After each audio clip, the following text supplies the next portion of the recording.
பொதுவா எலக்ட்ரிக் வண்டினாலே, அதில நம்ம யோசிக்கிறது என்னன்னா, பேட்டரி லைஃப் வந்து ரொம்ப நாளைக்கு இருக்காது அப்படிங்கிறத நம்ம யோசிப்போம்.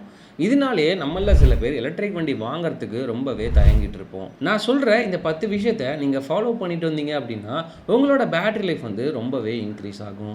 நான் உங்க மோகன். வெல்கம் டூ மொக்க விளாக்ஸ். பொதுவா எலக்ட்ரிக் வண்டிய நம்ம சார்ஜ் போடுறதிலேயே நம்ம நெறைய மிஸ்டேக்ஸ் பண்ணிடுவோம்.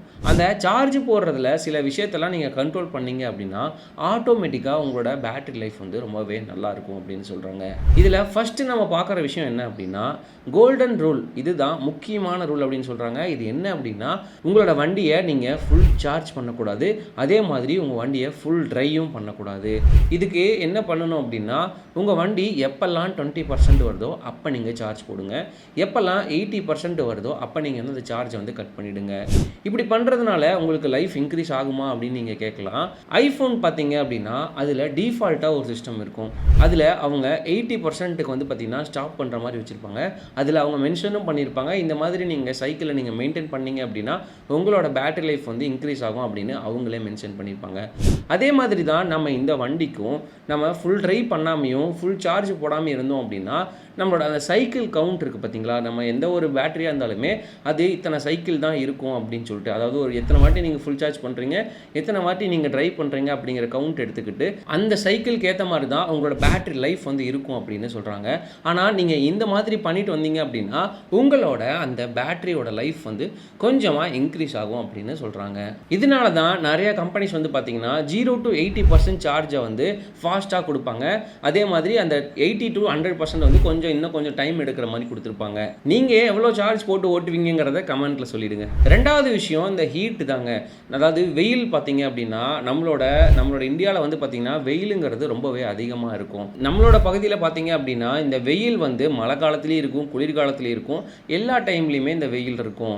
இப்ப தான் வெயில் அடிக்கும் நம்மளால பிரெடிக்ட்டே பண்ண முடியாத அளவுக்கு தான் இருக்கும். ஆனா, அந்த மாரி டைம்ல நீங்க வெயில்ல உங்களோட ஈவிய தயவு செஞ்சு பார்க் பண்ணிடாதீங்க. உங்க வண்டி ஆல்ரெடி அந்த ஈவி வந்து அந்த மோட்டர்னால அந்த பேட்டரி வந்து சூடாகும். அப்போ நீங்க இன்னமும் வெயில்ல வச்சீங்க அப்படின்னா, அது இன்னமும் அதிகமா சூடாகிட்டே தான் இருக்கும். பேட்டரியோட லைஃப் வந்து கம்மியாகறதுக்கு வாய்ப்பு இருக்கு. அதுக்குள்ள கெமிக்கல் தான் இருக்கும். அந்த பேட்டரியா இருந்தாலுமே அந்த பேட்டரிக்குள்ள ஒரு கெமிக்கல் தான் இருக்கும். அந்த கெமிக்கல் ரியாக்ஷன் வந்து இதனால கெட்டு போயிடும். அதனால உங்க பேட்டரி லைஃப் வந்து கம்மியாயிடும் அப்படிங்கிற மாரி சொல்றாங்க. 3வது இதுதான் நம்ம எல்லாருமே பண்ணக்கூடிய தப்புங்க. அதாவது ஒரு வண்டி நீங்க எடுத்துட்டு போறீங்க அப்படின்னா, அந்த வண்டி எடுத்துட்டு வந்து நிறுத்தி, கொஞ்ச நேரம் அதுக்கு டைம் குடுத்ததுக்கு அப்புறம் தான் சார்ஜ் போடணும். அதே மாதிரி நீங்க சார்ஜ் போட்டிருந்தீங்க அப்படின்னா, அத எடுத்துட்டு நீங்க ஓட்ட ஆரம்பிக்கும் போம்போது, கொஞ்ச நேரம் டைம் குடுத்து தான், அதாவது கூல் டவுன் பீரியட குடுத்து தான் நீங்க உங்க வண்டிய எடுக்கணும். நம்மள்ல சில பேர் என்ன பண்றோம் அப்படின்னா, எலக்ட்ரிக் வண்டிய நம்ம வீட்டுக்கு போனதையுமே சார்ஜ்ல எடுத்து மாட்டிருவோம். அதே மாதிரி சார்ஜ் நம்ம எங்கேயாவது வெளிய கிளம்பணும் அப்படின்னா, அப்பதான் சார்ஜ் போட்டுருப்போம். அவசரமா சார்ஜர கழட்டி விட்டு நம்ம பாட்டுக்கு எடுத்து ஓட்டிட்டு இருப்போம். இதுல என்ன நடக்கும் அப்படின்னா, நீங்க சார்ஜ் போடும்போது இதுவும் கெமிக்கல் ரியாக்ஷன் தான். உள்ள ஒரு சில கெமிக்கல் வந்து ரியாக்ட் ஆயிட்டு இருக்கும். அதனால தான் அந்த சார்ஜிங் வந்து எடுத்துட்டு இருக்கும்.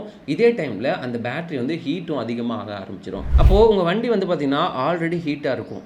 இதே மாதிரி நீங்க வண்டி ஓட்டிட்டு வந்து நிறுத்தின போதும் அந்த பேட்டரி வந்து ஆல்ரெடி ஹீட்டா இருக்கும். இப்போ இந்த டைம் 2யும் நீங்க போடும்போது என்ன ஆகும்னா, அதோட ஹீட் வந்து அதிகமாயிரும். சில கம்பெனிஸ்லாம் உள்ள BMS வச்சிருப்பாங்க. அதுல டெம்பரேச்சருக்கு ஏத்த மாதிரி கூல் டவுன் ஆகுற மாதிரி வச்சிருப்பாங்க. ஆனா சப்போஸ் அது ஃபெயிலியர் ஆயிடுச்சு அப்படின்னா, உங்க வண்டி ஃபயர் ஆவறதுக்கு கூட வாய்ப்பு இருக்கு. இதனால தான் நெறைய EV வெஹிக்கிள் வந்து பார்த்தீங்கன்னா, ஃபயர் ஆவறதுக்கு காரணம் என்னன்னு பார்த்தீங்கன்னா, இந்த காரணம் தான் முக்கியமான காரணமா இருக்கும். அதனால நீங்க கூல் டவுன் பீரியட் குடுத்து உங்க வண்டிய சார்ஜ் போடுங்க. கூல் டவுன் பீரியட் குடுத்து உங்க வண்டிய எடுத்துட்டு போங்க. இது உங்களோட பேட்டரி லைஃப அதிகப்படுத்தும். 4வது விஷயம் என்ன அப்படின்னா, சார்ஜர கரெக்ட்டா யூஸ் பண்ணணும். நம்ம நார்மலா வாங்குற மொபைல் ஃபோனுக்கு ஒரு சார்ஜரும் இன்னொரு சார்ஜரும் செட் ஆகாது. அதே மாதிரி தான் EVக்கும் அவங்க டிசைன் பண்ணும்போது, அவங்க வண்டிக்குன்னு ஒரு சில குறிப்பிட்ட ஆம்ப்ஸ் வச்சு, குறிப்பிட்ட வோல்டேஜ் வச்சு அத டிசைன் பண்ணியிருப்பாங்க. இது நீங்க மாடலுக்கு தகுந்த மாதிரி மாறக்கூட செய்யும். அதனால இந்த மாடலோட சார்ஜர நாங்க இதுக்கு யூஸ் பண்ணிப்பேன். இந்த மாடலோட சார்ஜர் அதுக்கு யூஸ் பண்ணிப்பேன். இந்த வண்டியோட சார்ஜர் இதுக்கு யூஸ் பண்ணிப்பேன். நீங்க யூஸ் பண்ணீங்க அப்படின்னா, உங்க வண்டிக்குள்ள இருக்க பேட்டரி வந்து சீக்கிரமா டவுன் ஆக ஆரம்பிச்சிரும்.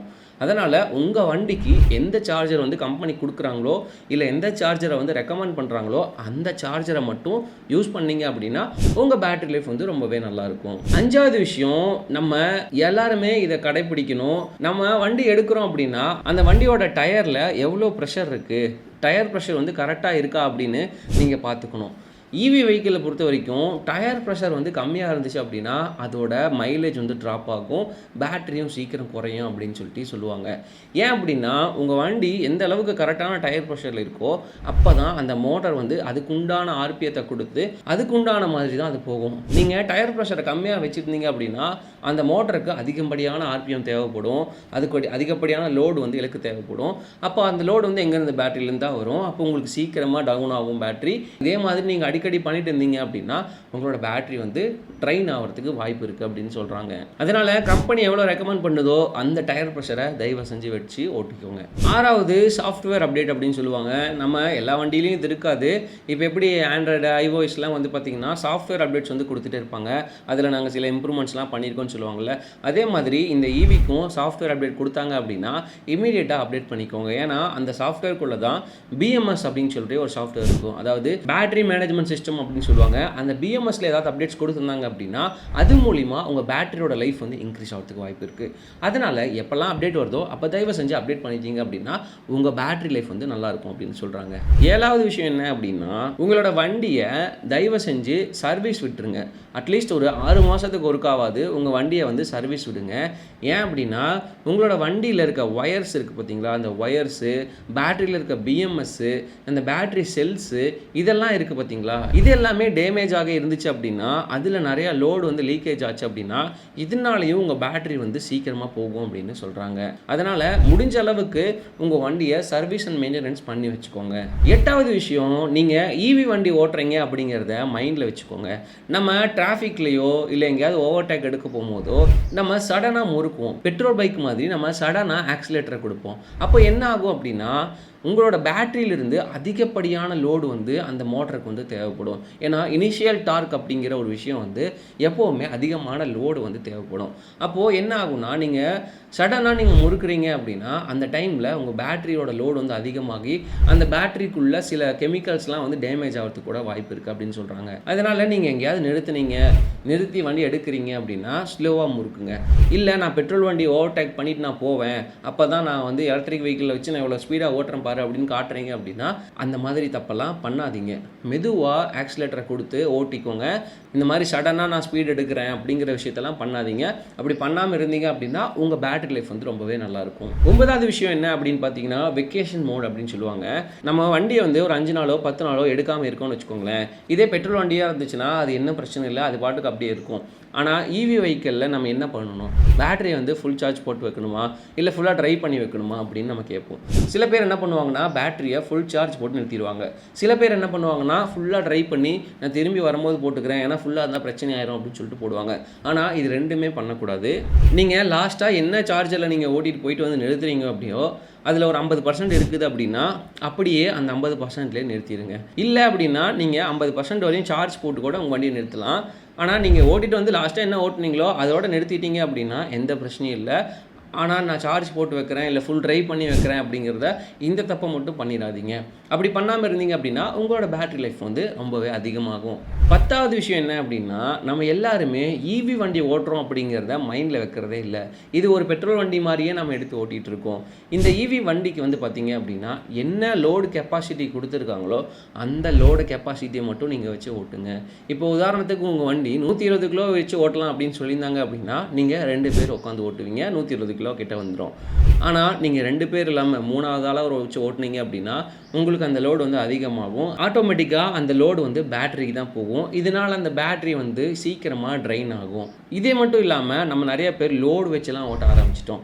ஈவி வெஹிக்கிளை நார்மல் பெட்ரோல் வண்டி மாதிரி லோடு வச்சு ஓட்ட ஆரம்பிச்சிட்டோம். அப்போ அந்த லோடு வச்சு ஓட்டினீங்க அப்படின்னா அந்த லோடு ஆட்டோமேட்டிக்காக எங்கே போகும் அப்படின்னா பேட்டரிக்கு மட்டும்தான் போகும். இதனால் பேட்டரி மட்டும்தான் டேமேஜ் ஆகுமான்னு கேட்டிங்க அப்படின்னா இப்போ சொன்ன நான் எல்லா விஷயத்துலையுமே பேட்டரி வந்து நம்மளுக்கு அதிக காஸ்ட்டாக இருக்கனால பேட்டரி டேமேஜ் ஆகும் அப்படின்னு நான் சொல்கிறேன்.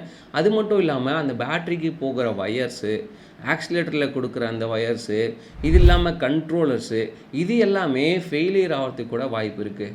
இந்த மாதிரி விஷயத்தெல்லாம் நீங்கள் ப்ராப்பராக பண்ணிக்கோங்க. அப்போ தான் வந்து உங்களோட வண்டியோட லைஃப்பும் கூட அதிகமாகும் அப்படின்னு சொல்கிறாங்க. அவ்வளோதான். இந்த 10 பாயிண்ட்டையும் நீங்கள் கரெக்டாக மெயின்டைன் பண்ணிட்டு வந்தீங்கன்னா உங்கள் பேட்டரி லைஃப் வந்து நல்லாவே இன்க்ரீஸ் ஆகிறத நீங்களே பார்ப்பீங்க. இந்த வீடியோ உங்களுக்கு பிடிச்சிருந்துச்சு அப்படின்னா லைக் பண்ணிக்கோங்க. எலக்ட்ரிக் வண்டி வச்சுருக்கவங்க ஃப்ரெண்ட்ஸ் அண்ட் ஃபேமிலிக்கு ஷேர் பண்ணிடுங்க. உங்களோட கருத்தை கமெண்ட்டில் சொல்லுங்கள். உங்களை அடுத்த வீடியோவில் சந்திக்கிற வரை